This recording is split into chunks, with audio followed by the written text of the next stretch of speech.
The first thing Vessel Commander Orethvel noticed was the silence on the human's face. Not grief, not defiance, not the practiced stoicism that defeated species warlike armor in their final hours. Something else entirely, something she had no classification for in 17 years of watching conquered civilizations sign their instruments of capitulation. The human representative, a woman with close-cropped gray hair and a scar that ran from her left ear to her jaw, simply looked at the surrender document on the table between them, and the corner of her mouth moved. Just slightly. Just once. It might have been a smile. Orethvel filed the observation and said nothing. The Dominion had learned long ago that the defeated often performed strange emotional theater in their final moments. Denial, dissociation, the mind protecting itself from an unbearable truth. She assumed that was what she was seeing. She was wrong. She would spend the next 4 years learning exactly how wrong she had been, and by the time she finally understood what that expression meant, the answer would terrify her more than anything the war itself had produced. The Keth Dominion's ultimatum had been mathematically precise, as all their ultimatums were. Earth's combined battle fleets, every destroyer, every carrier, every ship designated for combat operations under the United Earth Naval Command, were to be surrendered to Dominion custody within 30 standard days. Navigation cores wiped, weapons systems physically removed, hulls delivered to the processing yards at Kepler Station, where they would be broken apart and their materials absorbed into Dominion industrial reserves. Humanity would retain civilian vessels, merchant ships, medical transports, the slow cargo haulers that moved food and equipment between Earth's scattered colony worlds. The Dominion was not barbaric. Subject species required supply chains. They would retain no weapons capable of threatening a Dominion vessel. In exchange, the orbital bombardment that had reduced New Helsinki to slag 3 weeks earlier would not be repeated against Earth's remaining population centers. The terms were not negotiable. They were, in Dominion diplomatic language, a courtesy, the formal notification that the war was over, that the conclusion had already been decided, and that what remained was simply the paperwork. 37 human admirals had submitted formal protests. 16 colonial governors had voted to reject the terms. A man named Senator Prokos had delivered a 4-hour address to the Earth Assembly that became, for a brief moment, the most-watched broadcast in human history. None of it mattered. The woman with the scar, Earth Special Envoy, the record said her name was Director Amara Voss, signed the document on day 28. She signed it quietly with a standard ink pen which Orethvel found notable because every other civilization she had overseen had requested ceremonial instruments, had asked for historical records to be opened, had insisted on witnesses. Director Voss used a pen she appeared to have taken from her jacket pocket. She signed. She capped the pen. She put it back. The fleet inventories will be transmitted to your receiving officers within 6 hours, she said. We will verify completeness, Orethvel said. Standard warning. Most species try to hide something. I'd expect nothing less, Voss said. Then she smiled again, that same unclassifiable expression, and she left. The inventories arrived in 5 hours and 40 minutes. They were, as far as Dominion technical analysts could determine, completely accurate. Every vessel accounted for. Every weapon's signature matched. The fleet was real. The surrender was real. What nobody in the Dominion had thought to ask, not yet, not for another 8 months, was a question so simple it felt almost embarrassing in retrospect. Which fleet? Envianalis Threnkovas was not supposed to be the one who noticed it. He was a junior data officer, third-tier clearance, assigned to the Dominion Administrative Hub on Kepler Station, where his primary function was cross-referencing human-civilian shipping manifests against Dominion import tariff schedules. Tedious work. Work that had nothing to do with military intelligence, nothing to do with fleet management, Nothing to do with the now-surrendered remains of Earth's combat capability being sliced apart in the processing yards 50 kilometers from where he sat. It was a fuel consumption anomaly that started it. Specifically, an anomaly that should not have existed. Human merchant vessels ran on a standardized reactor configuration. Dominion analysts had cataloged the signature years before the war. When Threnkovas began noticing that certain ships on the civilian manifest were consuming 40 to 60% more fuel than their listed reactor class should produce, his first assumption was a calibration error. He checked the calibration, it was fine. His second assumption was falsified manifests. Human shipping companies had been known to misreport cargo mass to avoid tariff surcharges. He pulled the mass data. The ships weren't overloaded. Then he cross-referenced hull dimensions against fuel consumption and felt something cold move through him that he would later describe in his formal report as simply a sudden computational discomfort. The ships were consuming fuel consistent with vessels approximately 3 times their listed mass. For 6 weeks he said nothing. He ran the numbers repeatedly, looking for the error he must have made. He rechecked the manifests. He pulled comparison data from 17 other species' civilian shipping records. He built an internal model and broke it and rebuilt it. Finally, on a Tuesday by Earth's calendar, though he didn't know that, didn't think in those terms, he sent a flagged query to his supervisor, Yenareth, with a 3-line summary of the anomaly. Yenareth responded in 4 minutes, likely hull modification for cargo expansion, not a security matter, closed the query. Threnkovas stared at that response for a long time. Then he did something junior data officers were not technically prohibited from doing, but were culturally discouraged from attempting. He escalated. The message reached Orathvel 9 days later, routed through 3 levels of dismissal before someone in the Military Intelligence Division decided the persistence of the junior analyst was more annoying than the contents of his query were plausible, and forwarded it upward simply to make him stop sending follow-up notes. Orathvel read it once, then she read it again. Then she did something she had not done since the war ended. She called her senior tactical officer. "Sevran," she said when the connection opened, "I need a full sensor sweep of human-civilian traffic in sectors 9 through 14, everything with an anomalous fuel consumption signature. Do not log it as a military query. File it under routine transit monitoring." A pause. "Commander, the war is over, the treaty." "I know what the treaty says. I also know how to read a fuel consumption report. Do the sweep." "Yes, Commander." Sevran delivered the results in 48 hours. He included at the bottom of the data package a note that read, "I don't know what I'm looking at. I thought you should know that I don't know what I'm looking at." Orathvel understood the sentiment. There were 217 civilian vessels currently operating in those 6 sectors with fuel consumption anomalies, matching Threnkovas' original parameters. 217 ships that were, according to every registered specification, slow-moving merchant haulers carrying grain, medical supplies, construction equipment, and agricultural machinery between Earth's colony worlds. Ships that were somehow consuming the energy of warships.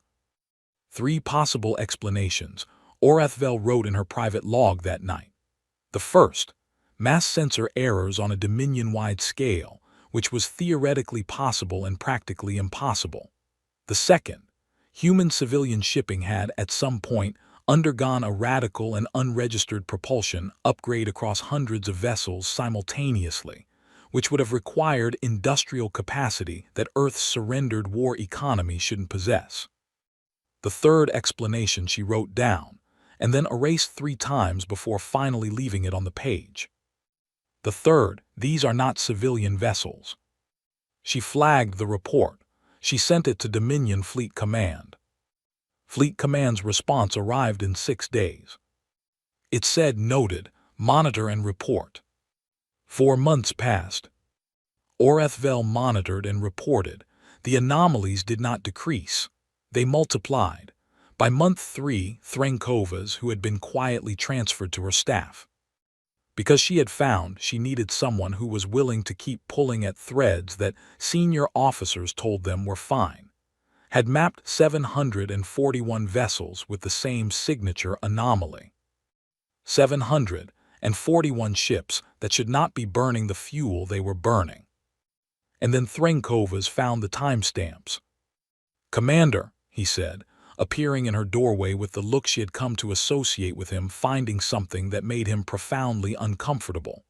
He was young, for a Keth. His secondary crest still carried the pale coloring of unmatured pigment. He looked in this moment like someone who wanted very badly to unfind what he had found. "Sit," she said. He sat. He placed a data tablet on her desk. "I went back through the registry archives, not current records, the archives. I wanted to see when these vessels were originally registered. And—" he pushed the tablet toward her. "Most of them were registered between 20 and 40 years ago, long before the war." Orethvel looked at the dates. "That's consistent with civilian merchant tonnage." "Yes," Threnkovas said. "Except, Commander, some of them were registered in shipyards that don't exist anymore.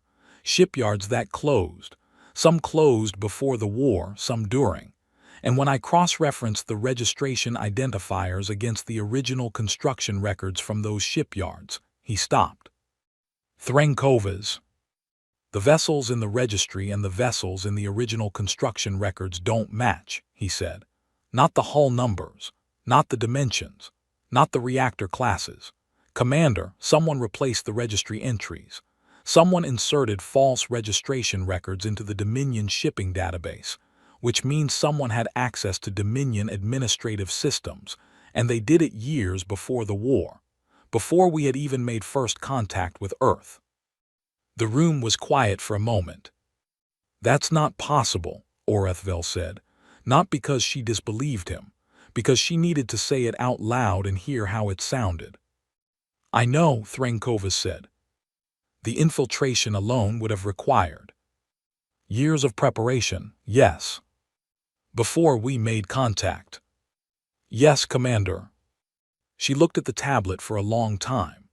Outside the station's viewport, a human cargo hauler was drifting past on its registered flight path, slow and quiet and completely unassuming, its registry beacon transmitting its identity and its manifest in the calm, cooperative language of a civilian vessel with nothing to hide. She thought about Director Voss, about the pen, about that expression. "I'd expect nothing less." "Pull every anomalous vessel," Orethvel said quietly. "Map their flight paths over the past year, all 741. I want to know where they're going. I want to know if there's a pattern." "Commander," Threnkovas said, very carefully, "if there's a pattern, if they're assembling somewhere. Then we need to know that before they finish assembling." He nodded and left. She sat alone in her office and tried to calculate what 741 warships, disguised as freighters, positioned across human space for years, possibly decades, before a war that humanity had, by all visible evidence, lost, what that implied. She could only reach one conclusion. Humanity hadn't lost the war. Humanity had surrendered a war. Those were not the same thing at all. The flight path analysis took 11 days. On the 12th day, Threnkovas arrived at Orethvel's door and simply stood there. She had never seen him look frightened before. He was frightened now. "How many?" she asked. 741 that we've identified," he said. "But Commander, the pattern, the convergence point. I ran the trajectories back 12 months, 18 months, 2 years. These ships have been executing microcorrections, tiny course adjustments. Individually, each one looks like standard traffic management. Collectively," he set the tablet down on her desk without approaching closer, as if he didn't want to be near the information. "They've been moving into a formation." "What kind of formation?" "A military one." She looked at the map on the tablet. The 741 vessels, each a small dot, scattered across human-occupied space. But when their positional history was displayed as a progression, the randomness dissolved. They were moving into a configuration that every Dominion tactical officer would recognize immediately. Deep encirclement geometry. The kind used not to attack a single target but to simultaneously engage multiple targets across a wide volume of space, to prevent retreat, to prevent reinforcement. "What's at the center of the formation?" she asked. Threnkovas was quiet for a moment. "Kepler Station," he said, "and the 7 Dominion command vessels currently docked there, and the primary supply lines to Dominion Sector Command." And he stopped. "And what?" "And the 3 processing yards where we broke down the fleet they surrendered to us." The weight of that settled over Orathvel like something physical. They had taken Earth's battle fleet apart, absorbed the materials, neutralized the threat. They had done exactly what the Dominion always did. They had dismantled what they could see. "This isn't their second fleet," she said slowly. "This was always their first. The fleet they surrendered." "Was built to be surrendered," Threnkovas said. "I think they constructed it for that purpose. I think they spent years building ships specifically designed to pass Dominion technical inspection, to read as genuine warships, to be surrendered credibly. I think Director Voss signed that document knowing exactly what she was giving us." "Junk," Orathvel said. "Not exactly. The ships were functional, they were warships, just not the warships that mattered." She stood, moved to the viewport. "How long until the formation is complete?" Threnkovas checked his data. "At current progression," he stopped again, and this time when he looked up his secondary crests had gone nearly white. 48 hours. She was already reaching for the emergency communication panel. "Get me fleet command. Priority override." "Commander, what do we tell them?" "That humanity surrendered the fleet we asked for, and they kept the one we didn't know to ask about." She opened the channel. "And that we have about 47 hours to figure out what we're going to do about it." Fleet Command answered in 11 seconds, faster than she had ever seen them respond to anything. She started talking. 43 light minutes away, in the cargo hold of a vessel officially registered as the ** Merchant Freighter Constant Horizon **, carrying a listed manifest of agricultural processing equipment bound for a colony world that hadn't been inhabited in 6 years. A woman with a scar from her left ear to her jaw stood at a tactical display that occupied an entire wall and said nothing for almost a full minute. Then they found us. Behind her, a man named Captain Jonas M. Wangi looked at his own display and breathed out slowly. He was one of 2 people in this operation who knew everything, not just the piece they were responsible for, but the architecture of the whole. He had known this moment was possible. He had planned for it. He had hoped, in a private way he never spoke aloud, that it wouldn't come. "How long did we get?" he asked. 7 months past the surrender, Voss said. "Better than the pessimistic estimate, worse than we needed." Formation completion. 48 hours per schedule, but that window just became contested. Mwangi turned from his display and looked at her directly. He was a large man, broad across the shoulders, with the particular stillness of someone who had learned long ago that visible emotion was a resource with a limited supply. "Can we accelerate?" "Some, maybe 30 hours if we push the outer wings. But the outer wings are the ones they're most likely to have identified. If we push them and the Dominion has ships repositioning to intercept, then we lose the element they haven't yet understood they're facing." "Yes." He thought for a moment. "Pull the outer wings back. Slow them down. Not enough to suggest a retreat, just enough to look like normal traffic adjustment. Let the Dominion focus on what they think they're tracking." Voss looked at him. "You want to let them think they're winning?" "I want them to keep making decisions based on a model that's wrong," Mwangi said. "That's what we've been doing for 12 years. Let's not stop now." She was quiet for a moment. Then, "Jonas, if the formation doesn't complete in time." "I know. The outer wings have people on them. I know we've all accepted the cost parameters, but if the Dominion moves to intercept before the formation is locked." "I know." "That's 3,000 people," she said. He held her gaze. "I know, Amara, I know exactly how many people." He turned back to his display. "Pull the outer wings back. Buy us 12 extra hours in the center. We give the Dominion something to watch that isn't the thing that matters." She stood for another moment, then she gave the order. In the following hours, 46 ships on the outer edge of the formation began executing navigational adjustments that read, on Dominion sensors, as cautious repositioning in response to being detected. Classic exposed fleet behavior. Predictable. Readable. The Dominion moved 3 response vessels to intercept positions. The Dominion did not move to engage the center of the formation, because the center appeared to be retreating. It was not retreating. The adjustment of the outer wings had created a navigational shadow, a sensor interpretation gap that Mwangi's team had calculated 6 months earlier and built into the formation architecture specifically for this contingency.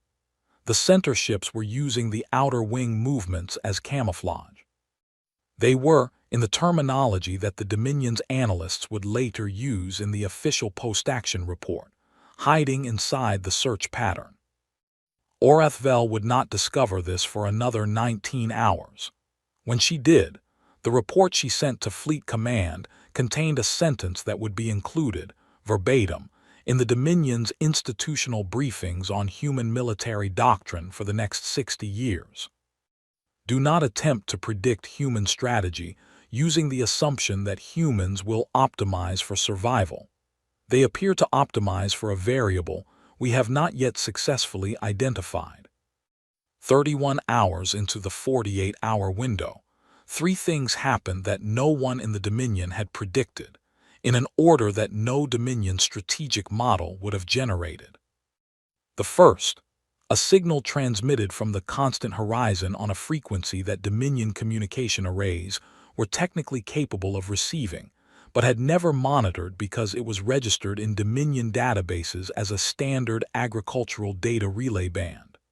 The signal was addressed to the office of the vessel commander, Kepler Station, marked urgent, and signed by Director Amara Voss. Armada read it alone in her office, 3 times before she allowed herself to believe what it said.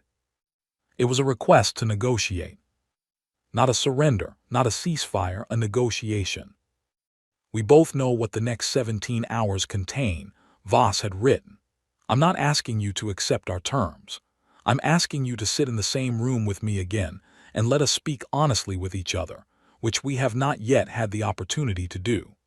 The outcome of the next 17 hours is not as certain as you currently believe, or as uncertain as I think you fear. There is a third possibility that requires both of us to be present for it to exist." The second thing, Threnkovas ran a final analysis on the formation and discovered that the 741 vessels they had cataloged were not the complete formation.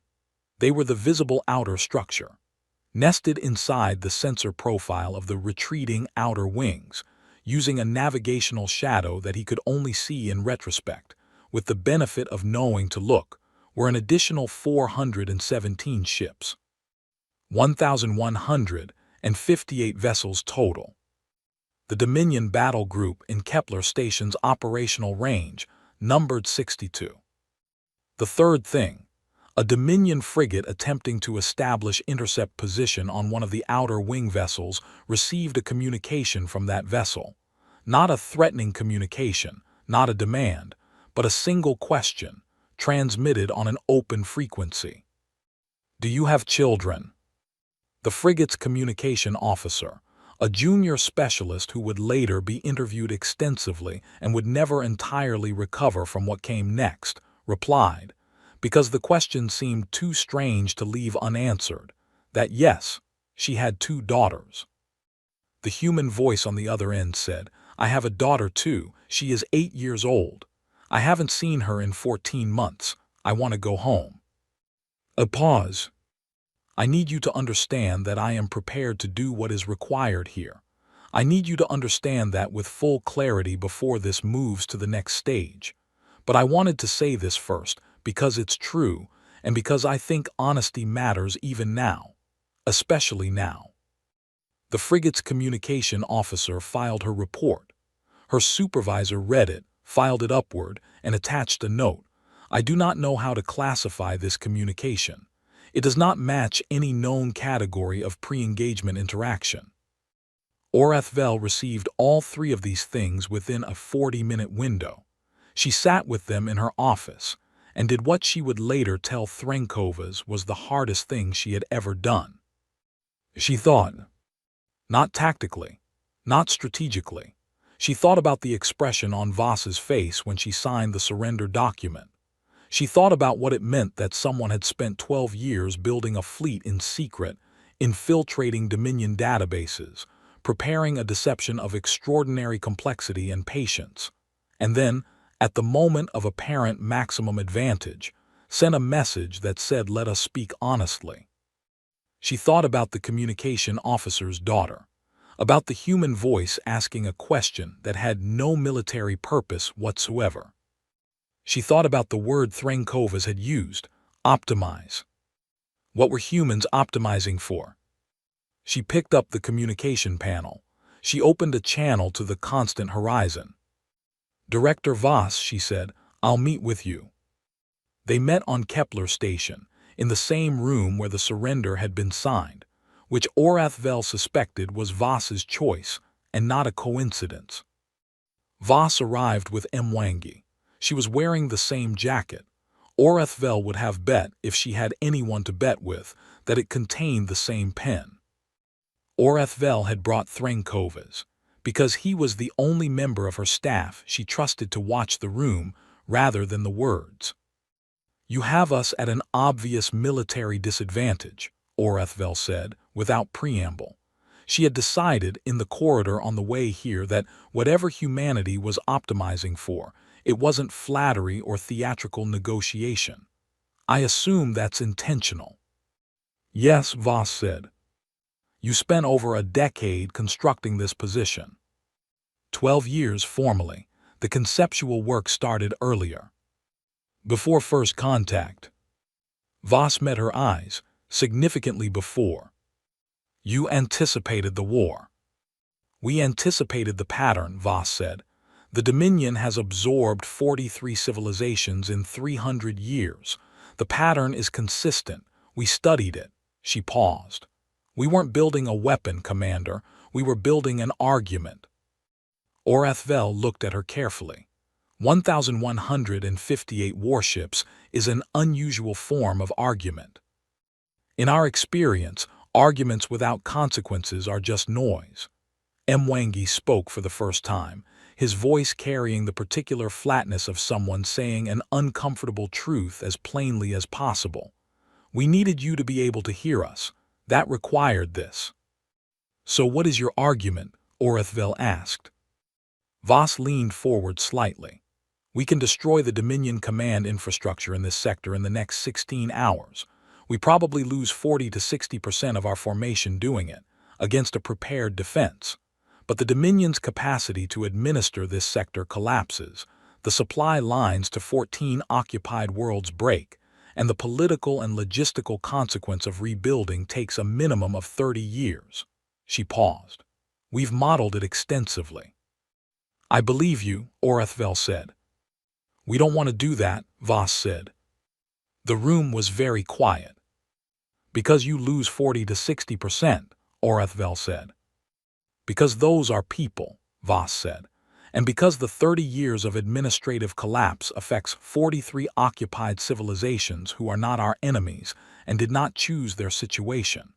She held Orethvel's gaze steadily. We spent 12 years building this capability. We spent those same 12 years looking for a version of this conversation that didn't require using it. And the argument, Orethvel asked again. Earth is the 44th civilization the Dominion has attempted to absorb, Mwangi said. We are suggesting, as concretely as we know how, that the pattern should end at 43. In exchange for what? Recognized sovereignty, self-governance for Earth and all human colony worlds, non-interference with our development, standard mutual trade terms. Voss's expression was perfectly level. The same terms any peer civilization would consider baseline. And if the Dominion refuses? Voss said nothing. She didn't need to. Orathvel thought about 62 Dominion vessels against 1,158. She thought about 3,000 humans on outer wing ships who were apparently willing to be the ones who didn't make it home, for the purpose of this conversation being possible.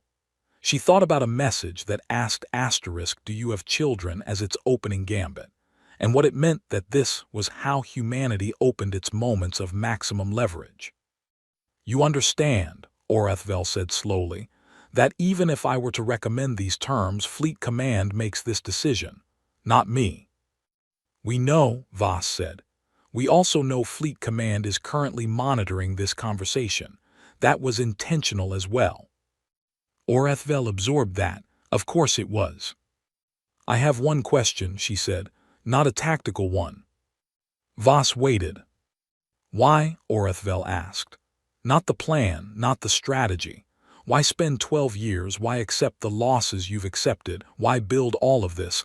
Why not simply fight the war conventionally when it came? You had this capability. You could have used it from the beginning. Voss was quiet for a moment, and for the first time since Orathvel had met her, the expression on her face was not unreadable. It was something tired and genuine and deeply human in a way that Orathvel found, unexpectedly, almost painful to look at. Because we didn't want to win a war, Voss said. We wanted to end a pattern. Those are not the same thing. A war has a winner and a loser, and the loser spends a generation planning the next war. That's not an ending, that's an intermission. She exhaled slowly. We needed the Dominion to be in a room, at a table, looking at something it couldn't argue with and still be given a choice. That's the only way an ending becomes real. The room held the silence. Threnkovas, who had been watching without speaking, said, in a voice just above a whisper, You built the fleet to put down the fleet. Voss looked at him. We built it so we'd never have to use it. That required building it well enough that you'd believe we would. She folded her hands on the table. 38 years ago, when the first Dominion survey ships appeared in our outer system, the person who eventually became the architect of this program looked at your historical record and asked one question. What does the Dominion understand? And the answer was capability, force, demonstrated consequence. She paused.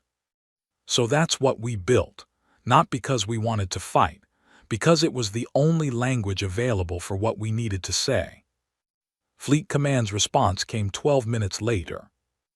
It arrived as text only on Orathvel's personal console, with no annotation, no context, no explanation. 7 words. Transmit the proposed terms for formal review. Orathvel read it twice. She turned the console to face Voss. Voss read it. The corner of her mouth moved. That expression, the one Orathvel had spent 4 years trying to classify. She understood it now. It wasn't triumph, it wasn't relief. It was the look of someone who had been carrying something enormous for a very long time and had just, for the first time, set it down. Not because the weight was gone, because the purpose was complete. My analyst, Orathvel said, nodding toward Threnkovas, found your anomaly, the fuel consumption signature. We expected someone would, Voss said. We built in a 12 to 18-month detection window. We needed to be found before the formation was complete. An undetected ambush wouldn't have served the argument. Threnkovas made a sound. It was not quite a word. You wanted us to find the fleet, Orathvel said. We needed you to find it while there was still time to make this choice, Voss said. A discovery in the middle of combat would have been chaos. A discovery with 16 hours remaining was workable. And if we had chosen combat, Orathvel asked. Voss's expression didn't change, but something behind it did. Then the people on the outer wing ships would have done what they came here willing to do, and we would have rebuilt from whatever remained, and we would have started over, and we would have tried again in 30 years, and we would have kept trying until there was a version of this conversation that was possible. She paused. We are very patient, Commander. We've had to be. The meeting ended 40 minutes later. The terms went up the chain. The process that followed took months and was never simple, and was resisted at every level by Dominion internal factions who found the precedent deeply threatening. But the precedent held, because 1,158 ships held patient and still in human space, not advancing, not retreating, present. The argument fully articulated. Armada retired from Dominion service 8 years after the Kepler Accords were signed. She spent 3 years writing a historical analysis of the human negotiation, a document that circulated widely in Dominion military academia for decades afterward, and that was required reading at the Dominion War College under the title, The Patience Doctrine, Strategic Thought in Non-Kinetic Civilizational Conflict. The document's final chapter contained the only personal reflection she allowed herself in the entire work.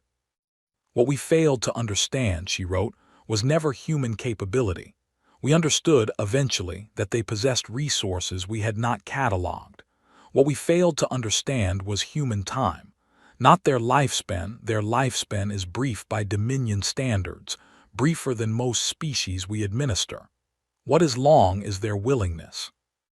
Their willingness to wait, to endure, to maintain intention across decades and setbacks and losses, to begin a project that no individual currently alive will live to complete and pursue it with the same precision as something they expect to finish themselves. The Dominion calculates threats based on present capability. This is correct in the vast majority of encounters. Against Earth, it was catastrophically insufficient because humans do not measure their power in present resources.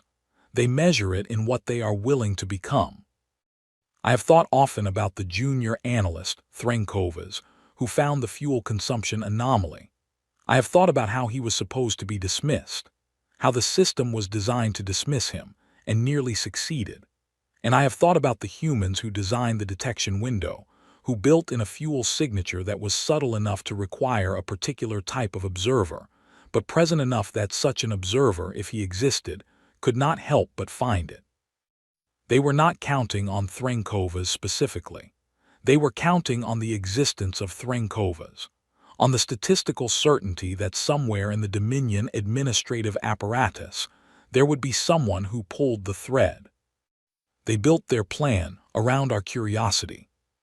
I am not certain we have finished learning what that implies. The document's final line, the one that the War College instructors consistently reported, generated the most discussion, the most discomfort, and occasionally the most silence, was not a tactical observation or a strategic conclusion. It was a recollection. When I asked Director Voss why they had not simply fought the conventional war from the beginning, she said, "We didn't want to win a war. We wanted to end a pattern." I have spent 8 years since that conversation considering whether any species in the Dominion's 300-year history has ever said those words, or thought them, or would have been capable of meaning them fully if they had. I think the answer is no. I think that is why the 44th civilization was the last.